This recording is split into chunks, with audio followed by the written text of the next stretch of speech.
দেখো বাছা, এতদিন ছোট অনাথ শিশু বলে গ্রামের সবাই তোমাদের দেখেছে, কিন্তু আর নয়। এবার থেকে তোমরা নিজেরা কাজ করে তোমাদের পেট চালানোর ব্যবস্থা করো। কিন্তু কি কাজ করব? আমাদের তো জমি জমা কিছুই নেই মোড়ল মশাই। গায়ে গতরে খাটও দেখবে, অনেক কাজ আছে। এখন এসো এসো। বাড়ি ফিরে দুই ভাই বসে পড়ে। এখন তাদের চলবে কি করে? তার উপরে রামু অত্যন্ত কুঁড়ে। তাই শামু বলে ওঠে, দাদা, তুমি চিন্তা করো না, মাঠে ঘাটে যেখানে যা কাজ পাবো আমি করব। সে তুই করগে, আমার পক্ষে ওই গায়ে গতরের কাজ হবে না। আমি বরং ব্যবসা করব। ব্যবসা? তার জন্য তো টাকা লাগবেই, মানে মূলধন। সেটা কোথায় পাবে? মোড়ল মশাইয়ের কাছে যাব ধার চাইতে। দেবেন কি মোড়ল মশাই? কেন দেবেন না?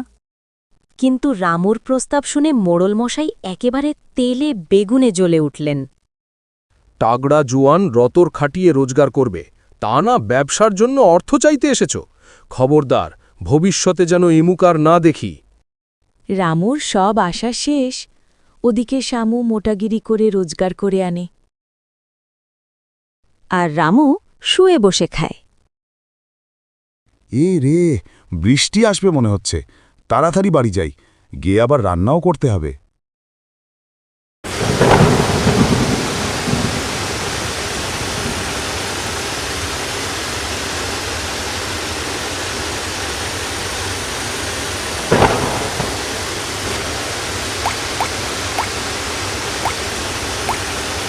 ইস, এভাবে থাকা যায় নাকি?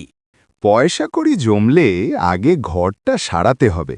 দাদা, মোড়ল মশাই টাকা পয়সা কিছু দিলেন? না, বলল বদরে ঘাটতে।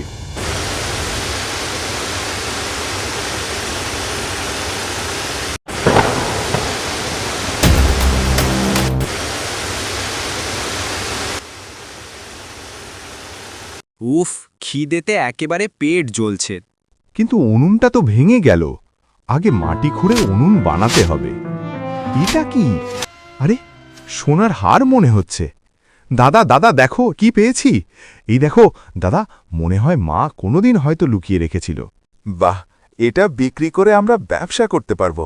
যাই, বিক্রি করে দেখি কত পয়সা পাওয়া যায়।